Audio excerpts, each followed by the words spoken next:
നമസ്കാരം. കേന്ദ്ര സർക്കാരിനെതിരെയുള്ള ജനങ്ങളുടെ പ്രതിഷേധം ഇപ്പോൾ വലിയൊരു കൊടുങ്കാറ്റായി മാറിക്കൊണ്ടിരിക്കുകയാണ്. സാധാരണക്കാരന്റെ വയറ്റത്തടിച്ചുകൊണ്ട് ഭരണകൂടം മുന്നോട്ട് വെച്ച E20 ഇന്ധന നയത്തിന്റെ പൊള്ളത്തരങ്ങൾ ജനങ്ങൾ ഓരോന്നായി തിരിച്ചറിഞ്ഞു കഴിഞ്ഞു. രാജ്യത്തെ സാധാരണക്കാരായ ജനങ്ങൾ ഒറ്റക്കെട്ടായി ഇതിനെതിരെ ശബ്ദമുയർത്താൻ തുടങ്ങിയിരിക്കുന്നു എന്ന വലിയ വാർത്ത തന്നെയാണ് എനിക്ക് നിങ്ങളോട് ഇന്ന് പറയാനുള്ളത്. കേന്ദ്ര വിദ്യാഭ്യാസ മന്ത്രി ധർമ്മേന്ദ്ര പ്രധാനെ രാജിവെപ്പിച്ചത് ഓർമ്മയില്ലേ? അതൊരു തുടക്കം മാത്രമായിരിക്കുമെന്ന് അന്നേ നമ്മൾ പ്രവചിച്ചതാണ്. ഇപ്പോൾ ഇതാ ഭരണകൂടത്തിന്റെ അനാസ്ഥയ്ക്കും അനീതിക്കുമെതിരെ രാജ്യത്തെ ജനങ്ങൾ വീണ്ടും സംഘടിക്കാൻ പോകുന്നു. കേന്ദ്ര സർക്കാരിന്റെ അടിയന്തര പ്രാധാന്യമുള്ള തെറ്റായ നയങ്ങളെ പൂട്ടാൻ സോഷ്യൽ മീഡിയയിൽ അതിശക്തമായ പ്രതിഷേധ ക്യാമ്പയിനുകളാണ് ആരംഭിച്ചിരിക്കുന്നത്. ഇക്കുറി നറക്ക് വീണിരിക്കുന്നത് നിതിൻ ഗഡ്കരിക്കാണ് എന്ന് മാത്രം. E20 ജനതാ പാർട്ടി എന്ന സോഷ്യൽ മീഡിയ പേജിന് ദിവസേന ആയിരക്കണക്കിന് ആളുകളാണ് ഫോളോവേഴ്സ് ആയി എത്തുന്നത്. നിമിഷങ്ങൾ കൊണ്ടാണ് ഈ പേജിലെ അംഗസംഖ്യ ഉയർന്നുകൊണ്ടിരിക്കുന്നത്. തങ്ങളുടെ അധ്വാനത്തിന്റെ വിഹിതം ഇന്ധന കമ്പനികളുടെയും പഞ്ചസാര മില്ലുടമകളുടെയും പോക്കറ്റിലേക്ക് പോകുന്നതിനെതിരെ സാധാരണക്കാരായ വാഹന ഉടമകളും കർഷകരും ജനങ്ങളും പരസ്യമായി അമർഷം രേഖപ്പെടുത്താൻ തുടങ്ങിയതിന്റെ വ്യക്തമായ തെളിവ് തന്നെയാണ് ഇതൊക്കെ. ജനങ്ങളുടെ വികാരത്തെയും ദിനംപ്രതിയുള്ള ജീവിത പ്രതിസന്ധികളെയും കാണാതെ പോകുന്ന ഭരണാധികാരികളുടെ നാളുകൾ എണ്ണപ്പെട്ട് കഴിഞ്ഞിരിക്കുന്നു. സ്വന്തം ജനങ്ങളുടെ ആവശ്യങ്ങൾ കേൾക്കാതെ ഏതാനും ചില കോർപ്പറേറ്റ് താല്പര്യങ്ങൾക്ക് മാത്രം മുൻഗണന നൽകി ഇതേ രീതിയിലാണ് കേന്ദ്ര സർക്കാർ മുന്നോട്ട് പോകുന്നത് എങ്കിൽ മോദി സർക്കാരിന് അധിക നാൾ ഭരണം തുടർന്നു പോകാൻ കഴിയില്ല എന്ന കാര്യത്തിൽ യാതൊരു വിധ സംശയവും വേണ്ട. ധർമ്മേന്ദ്ര പ്രധാന്റെ രാജിയിൽ നിന്ന് തന്നെ അത് വ്യക്തമായിട്ടുണ്ടായിരുന്നു. അത്രത്തോളം എതിർപ്പ് നിങ്ങൾക്ക് ജനങ്ങളുടെ ഭാഗത്തുനിന്നുണ്ട്. നമ്മുടെ നിത്യജീവിതത്തെ നേരിട്ട് ബാധിക്കുന്ന വലിയൊരു സാമ്പത്തിക ശാസ്ത്രത്തിന്റെ പിന്നാമ്പുറങ്ങളിലേക്കാണ് ഇന്ന് നമ്മൾ കണ്ണോടിക്കുന്നത്. എന്താണ് E20?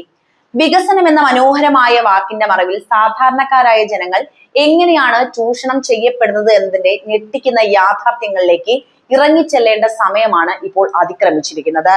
വിദ്യാഭ്യാസം മുതൽ ഗതാഗതം വരെയുള്ള രാജ്യത്തിന്റെ നിർണായക മേഖലകളിൽ നടക്കുന്ന അണിയറ നീക്കങ്ങൾ ഓരോ പൗരനെയും ആശങ്കപ്പെടുത്തുന്ന ഒന്ന് തന്നെയാണ്.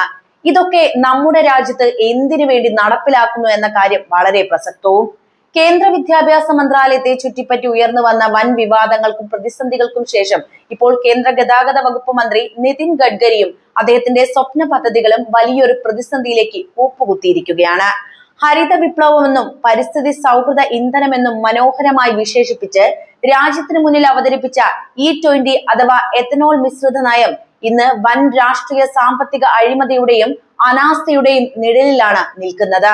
രാജ്യത്തെ ദശലക്ഷക്കണക്കിന് സാധാരണക്കാരായ വാഹന ഉടമകളെയും അതുപോലെ കർഷകരെയും കരുവാക്കി ഏതാനും ചില വൻകിട മുതലാളിമാർക്കും പഞ്ചസാര ലോബികൾക്കും ലാഭമുണ്ടാക്കാൻ ഭരണാധികാരികൾ കൂട്ടുരേഖ ചമച്ചോ എന്ന ചോദ്യമാണ് ഇന്ന് രാജ്യമൊട്ടാകെ ഉയർന്നു കേൾക്കുന്നത്. ഒരു പെട്രോൾ പമ്പിൽ ചെന്ന് വണ്ടിയിലേക്ക് ഇന്ധനം നിറയ്ക്കുമ്പോൾ നാം അറിയാതെ തന്നെ നമ്മുടെ പോക്കറ്റിൽ നിന്നും പണം ചോരുകയും നമ്മുടെ വാഹനം പതുക്കെ പതുക്കെ നശിച്ചുകൊണ്ടിരിക്കുകയും ചെയ്യുകയാണ്.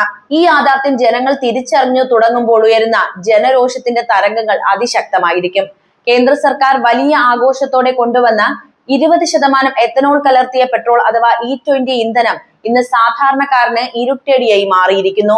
വിദേശ രാജ്യങ്ങളിൽ നിന്ന് ക്രൂഡ് ഓയിൽ ഇറക്കുമതി ചെയ്യുന്നത് കുറയ്ക്കാനാണ് ഈ നടപടി എന്നാണ് സർക്കാർ നിരന്തരം അവകാശപ്പെട്ടത്. പക്ഷെ അതൊന്നുമല്ല ഇതിന്റെ പിന്നിൽ പ്രവർത്തിച്ച ഘടകം. അതുപോലെ തന്നെ ഇന്ധനത്തിൽ എഥനോൾ ചേർക്കുന്നത് വഴി അന്തരീക്ഷ മലിനീകരണം കുറയുമെന്നും കർഷകർക്ക് കൂടുതൽ വരുമാനം ലഭിക്കുമെന്നും ഭരണാധികാരികൾ വലിയ വാഗ്ദാനം നൽകി. എങ്ങനെയാണ് ജനങ്ങളെ പറ്റിക്കുക എന്നാണ് ഇവർ നോക്കിയത്. എന്നാൽ ഈ വാഗ്ദാനങ്ങളുടെ എല്ലാം പിന്നിലുള്ള കയ്പേറിയ സത്യങ്ങൾ ഓരോന്നായി പുറത്തു വരുമ്പോൾ ജനങ്ങൾ വഞ്ചിക്കപ്പെടുകയായിരുന്നു എന്ന് വളരെ വ്യക്തമായിട്ട് നമുക്ക് മനസ്സിലാക്കാവുന്നതേ ഉള്ളൂ. എന്താണ് യഥാർത്ഥത്തിൽ E20 ഇന്ധനം സൃഷ്ടിക്കുന്ന സാങ്കേതികവും സാമ്പത്തികവുമായ ദുരന്തമെന്ന് നമ്മൾ വിശദമായിട്ട് തന്നെ മനസ്സിലാക്കേണ്ടതുണ്ട്. എത്തനോൾ എന്നാൽ അടിസ്ഥാനപരമായി ഒരു ആൽക്കഹോൾ ആണ്. ഇതിന് അന്തരീക്ഷത്തിലെ ഈർപ്പത്തെയും ജലാംശത്തെയും വളരെ വേഗത്തിൽ വലിച്ചെടുക്കാനുള്ള ശേഷിയുമുണ്ട്. ഈ രാസഗുണം വാഹനങ്ങളുടെ എഞ്ചിനുകൾക്കുണ്ടാക്കുന്ന നാശനഷ്ടങ്ങൾ വളരെ വലുതാണെന്ന് നമ്മൾ മനസ്സിലാക്കണം. ഭൂരിഭാഗം ഇന്ത്യൻ കുടുംബങ്ങളും വർഷങ്ങളായി കഷ്ടപ്പെട്ട് അധ്വാനിച്ചു വാങ്ങിയ പഴയ വാഹനങ്ങളാണ് ഉപയോഗിക്കുന്നത്. സാധാരണക്കാരനൊരു വാഹനം വാങ്ങുക എന്ന് പറയുന്നത് അവന്റെ കുറെ നാളത്തെ സമ്പാദ്യമാണത്. പഴയ എഞ്ചിനുകളിലെ റബ്ബർ ട്യൂബുകൾ, ഫ്യുവൽ പമ്പുകൾ, കാർബുറേറ്റുകൾ, മെറ്റൽ ഭാഗങ്ങൾ എന്നിവയെല്ലാം എത്തനോളിന്റെ സാന്നിധ്യം കൊണ്ട് വേഗത്തിൽ ദ്രവിച്ചു പോകുകയാണ്. പലരുടെയും വാഹനങ്ങൾ അപ്രതീക്ഷിതമായി വഴിയിൽ നിൽക്കുകയും എഞ്ചിൻ വൻതോതിൽ കേടുപാടുകൾ സംഭവിക്കുകയും ചെയ്യുന്നു. തങ്ങളുടെ വാഹനം എന്തുകൊണ്ടാണ് ഇത്ര പെട്ടെന്ന് കേടാകുന്നത് എന്ന ചോദ്യം അറിയാതെ ലക്ഷക്കണക്കിന് ആളുകളാണ് ദിവസവും വർക്ക്ഷോപ്പുകളിലേക്ക് കയറിയിറങ്ങുന്നത്. ഒരു പുതിയ വാഹനം അത്ര പെട്ടെന്നൊന്നും വാങ്ങാൻ ശേഷിയില്ലാത്ത സാധാരണക്കാരനെ പുതിയ E20 ഇന്ധനത്തിന് അനുയോജ്യമായ വാഹനങ്ങൾ വാങ്ങാൻ നിർബന്ധിതരാക്കുന്ന ഒരു അന്തരീക്ഷമാണ് ഇവിടെ ബോധപൂർവം സൃഷ്ടിക്കപ്പെടുന്നത്. ഇതിനേക്കാൾ വലിയ മറ്റൊരു സാമ്പത്തിക ചൂഷണമാണ് ഇന്ധനക്ഷമതയിലോ അഥവാ മൈലേജിലോ ഉണ്ടാകുന്ന വൻ കുറവ്. പെട്രോളിന്റെ അത്ര ഊർജ്ജ സാന്ദ്രത എത്തനോളിലില്ല. അതായത് 1 ലിറ്റർ ശുദ്ധമായ പെട്രോൾ നൽകുന്ന ഊർജവും ഓട്ടവും 1 ലിറ്റർ എത്തനോൾ കലർന്ന പെട്രോളിന് നൽകാൻ സാധിക്കില്ല. വിപണിയിൽ E20 ഇന്ധനം നിർബന്ധിതമാക്കിയതോടെ സാധാരണക്കാരുടെ വാഹനങ്ങളുടെ മൈലേജിൽ 5% മുതൽ 10% വരെ വലിയ കുറവാണ് രേഖപ്പെടുത്തിയിട്ടുള്ളത്. ഇതിന്റെ അർത്ഥം വളരെ ലളിതമാണ് കേട്ടോ. പണ്ട് 1 ലിറ്റർ പെട്രോൾ അടിച്ചാൽ ഓടിയിരുന്ന ദൂരം ഓടിയെത്താൻ ഇന്ന് അതിലും കൂടുതൽ ഇന്ധനം അടിക്കേണ്ടി വരുന്നു. ഒരു വശത്ത് പ്രതിസന്ധികൾ മൂലം ഇന്ധനവില കുതിച്ചുയരുമ്പോൾ മറുവശത്ത് ഇന്ധനക്ഷമത കുറച്ച് ജനങ്ങളുടെ പോക്കറ്റ് അടിക്കുന്ന ഈ നയം ആരെ സംരക്ഷിക്കാനാണെന്ന ചോദ്യം സ്വാഭാവികമായും ഉയർന്നു വരുമല്ലോ. പെട്രോളിന്റെ അതേ വില തന്നെയാണ് ഈ എത്തനോൾ കലർന്ന ഇന്ധനത്തിനും ജനങ്ങൾ നൽകുന്നത്.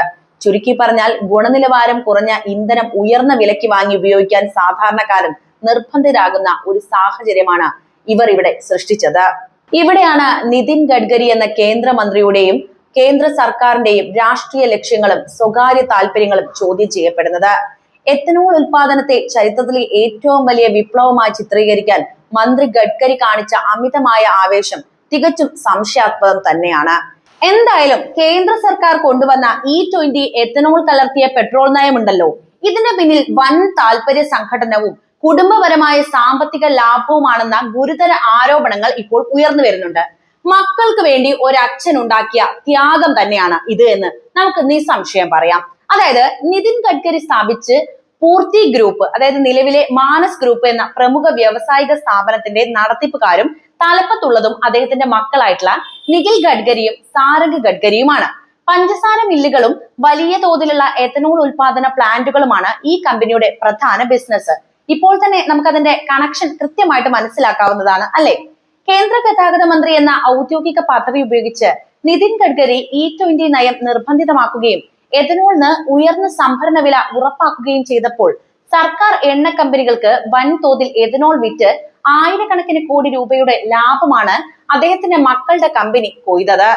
എഥനോൾ പ്രധാനമായും ഉൽപ്പാദിപ്പിക്കുന്നത് കരിമ്പിൽ നിന്നും പഞ്ചസാര നിർമ്മാണത്തിന്റെ അവശിഷ്ടങ്ങളായ മൊളാസസിൽ നിന്നും ചോളം, അരി തുടങ്ങിയ ധാന്യങ്ങളിൽ നിന്നുമാണ്. ഇന്ത്യയിലെമ്പാടുമുള്ള പ്രത്യേകിച്ച് മഹാരാഷ്ട്രയിലും ഉത്തർപ്രദേശിലെയും വൻകിട പഞ്ചസാര മില്ലുടമകൾക്കാണ് ഈ നയം വഴി ആയിരക്കണക്കിന് കോടി രൂപയുടെ ലാഭമുണ്ടാകുന്നത്. അഴിമതിയും ലാഭക്കുതിയും നിറഞ്ഞ പഞ്ചസാര എത്തനോൾ ലോബികളെ തൃപ്തിപ്പെടുത്താൻ വേണ്ടിയാണോ രാജ്യത്തെ കോടിക്കണക്കിന് വാഹന ഉടമകളുടെ മേൽ ഈ നയം അടിച്ചേൽപ്പിച്ചതെന്ന വിമർശനം വളരെ ശക്തമായി ഉയർന്നു കഴിഞ്ഞു. സ്വകാര്യ വ്യക്തികളുടെയും കോർപ്പറേറ്റുകളുടെയും സാമ്പത്തിക ലാഭത്തിന് വേണ്ടി രാജ്യത്തെ ജനങ്ങളെ കരുവാക്കുകയാണ് ഭരണാധികാരികൾ ചെയ്യുന്നത്. ഹരിത ഇന്ധനം എന്ന ആകർഷകമായ പദം ഉപയോഗിച്ച് ജനങ്ങളുടെ കണ്ണിൽ പൊടിയിടാൻ നോക്കിയെങ്കിലും ഇതിനു പിന്നിലെ കച്ചവട താല്പര്യങ്ങൾ ഇന്നും തുറന്നു കാട്ടപ്പെട്ടിരിക്കുന്നു. സ്വകാര്യ കമ്പനികൾക്ക് വൻതോതിൽ ലാഭം കൊയ്യാൻ അവസരമൊരുക്കുമ്പോൾ അതിന്റെ ഭാരം മുഴുവൻ ചുമക്കേണ്ടി വരുന്നത് ദിവസവേതനക്കാരും സാധാരണക്കാരായ പൗരന്മാരുമാണ്.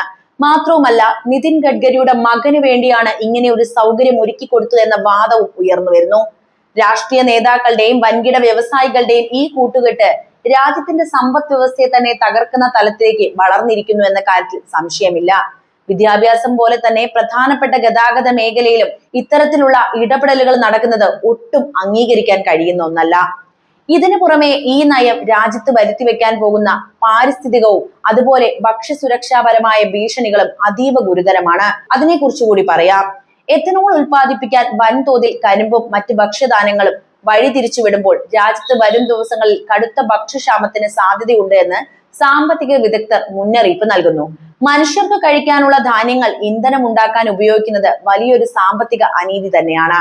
അതുപോലെ തന്നെ കരിമ്പ് കൃഷിക്ക് കനത്ത അളവിൽ കുടിവെള്ളവും ജലസേചനവും ആവശ്യവുമാണ്. എഥനോൾ നിർമ്മാണം വ്യാപിപ്പിക്കുന്നത് രാജ്യത്തെ നദികളെയും ഭൂഗർഭ ജലസ്രോതസ്സുകളെയും വറ്റിച്ചു കളയും.